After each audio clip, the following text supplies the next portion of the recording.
Hello and welcome back to On Base. I'm Lucy Friedl. And I'm Ethan Brander. And today we're going to go over the NL and AL East divisions and give our predictions for how these teams will do in the 2022 season. Now Ethan, let's start off with your predictions for the National League East. Yeah, Lucy, this division seems like it should have a clear-cut favorite, being that the defending World Series Braves are in this division, but I wouldn't be so sure of that.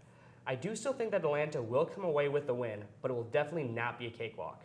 If you remember, Lucy, the Braves' regular season and postseason were drastically different in 2021. Atlanta didn't even crack 90 wins last season, and that was with MVP frontrunner Freddie Freeman, who is now a member of the LA Dodgers. That's still so crazy to me, Ethan. It doesn't seem right. Yeah, I mean, seeing Freeman in anything else besides Braves, red and blue is just wrong. But the Braves replaced Freeman with Matt Olson, who isn't bad, but he's not Freddie Freeman. And I believe that the Braves will have a similar record as last year, winning 89 games. The team that I believe may threaten the reigning World Series champions' playoff hopes are the Philadelphia Phillies.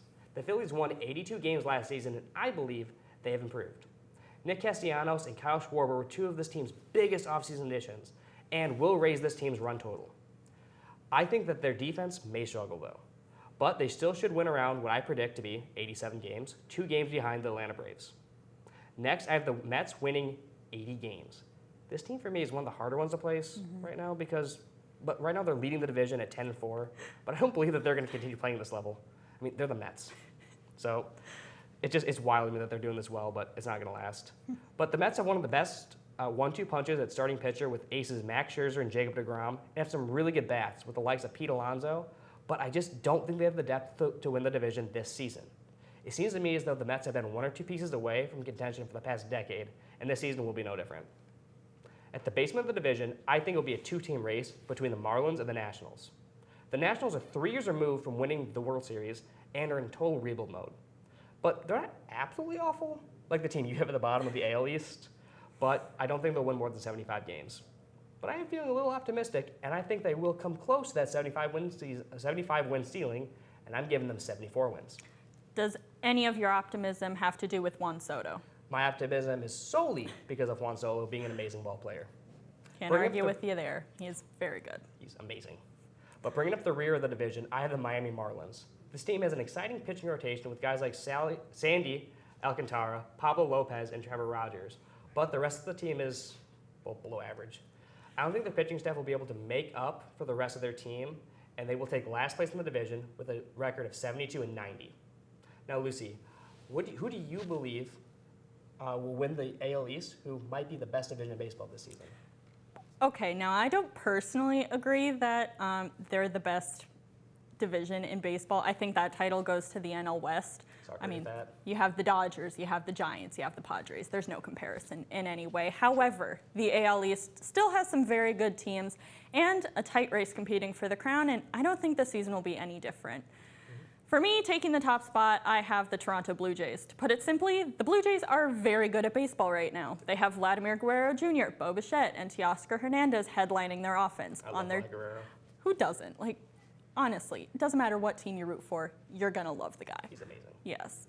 And then, let's see, on their defense, the Blue Jays acquired Matt Chapman from Oakland. The Blue Jays may have lost Robbie Ray and Steven Matz this past offseason, but with the additions of Kevin Gausman and Yusei Kikuchi, along with a full season from Jose Barrios, who I still desperately miss in a Twins uniform, and Alex Manoah, I think the Blue Jays will do just fine this season. I currently have their final record at 91-71. Next, I have the Tampa Bay Rays with a record of 87-75. The Rays are the defending AL East champions, and while I have the Blue Jays winning this year, I don't think anyone should count out the Rays. Wander Franco, Shane Baz, and Shane McClanahan are all going into their second season on the team, and they could be the boost the Rays so need to win this division again. Yeah, they definitely could. Yeah, I mean, there's no way of saying any of these teams will never win the division, but... Well, one team. One team. One team may not, but it's always, you never know what could happen in baseball. Exactly. Furthermore, the Rays have a dangerous offense with players like Randy Arozarena and Brandon Lowe. Now, the next two teams might cause some debate among baseball fans. Why is it going to cause debate? Well, it's the Red Sox and the Yankees. I mean, I right now have them tied in the division with record of 86 and 76, and some people might not agree with the biggest rivals in baseball sharing a record, but I think it's fair to compare them right now. They might not just be the biggest rivals in baseball. They might be the biggest rival in sports. Absolutely. I mean, you turn on ESPN on Sunday night, it's going to be Boston Red Sox when they play. Exactly. They're right up there with Alabama and Auburn. Absolutely. I have to agree with you there. Boston and New York are both strong contenders for the division title, making this division an interesting one to watch this season. I mean, I'm a Central fan. I watch the Twins, but you got to admit, watching the AL East, it's pretty fun. It is. It's got to be tough talking about the Yankees being a Twins fan. Very much so, yes. Thank you for reminding me. Of course. The Red Sox are coming off a run to the ALCS in 2021 and recently added Trevor Story to their roster. In addition to Xander Bogaerts and Rafael Devers leading the defense, the Red Sox are a team to watch this year. As for their rivals, the Yankees kind of surprised me this year with how few big-name signings they picked up. One player they did add to the roster, however, was Josh Donaldson from my Minnesota Twins. However, I think we got a good deal. We got Gio Urshela and Gary Sanchez in return, so it's pretty even. They seem to be doing well for us right now. Yeah.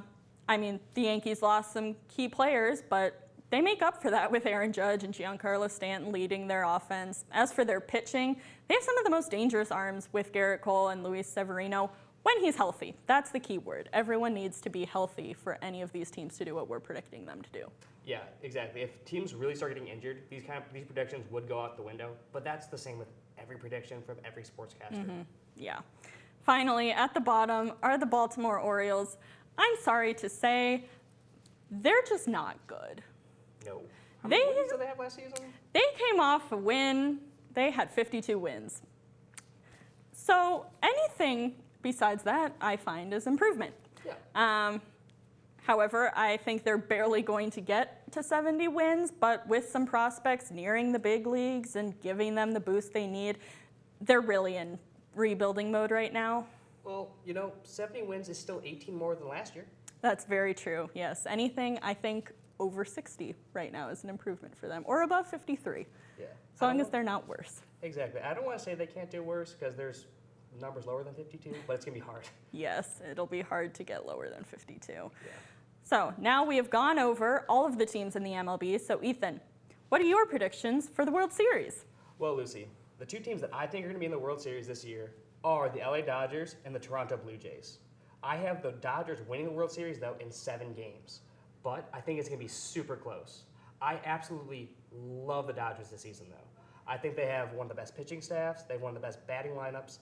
And their division is going to sharpen them. I mean, iron sharpens iron, and they're going to be well prepared coming to October. Who do you think? I have to agree with the Dodgers. I mean, there's just no comparison when it comes to the Dodgers. You have Bellinger, you have Kershaw, you have a stacked lineup that no one can compete against, and that is for everyone, not just in the NL. Like, the Twins faced the Dodgers. It did not go well, I will say that much. However, when it came to the AL and who would face the Dodgers, I could not fully decide. I had it between the Blue Jays and the White Sox. Those are the two teams I see at the top of the AL right now, and who knows what could happen. I totally agree with you there. The reason why I chose the Blue Jays over the White Sox is because I love Vlad Guerrero, and I think he's going to be MVP. But if he doesn't win MVP or if he gets injured, I could easily see the White Sox making it also. Yeah, I mean, there's just no comparison. However, October is 6 months away. Anything can happen in baseball. Anything can happen in sports. And, the key to this, they need to keep their players healthy. They need to make sure that they're not running into walls, making a picturesque catch. Buxton. But, anything can happen. Anything can happen. Sorry. Thank you for tuning in to On Base.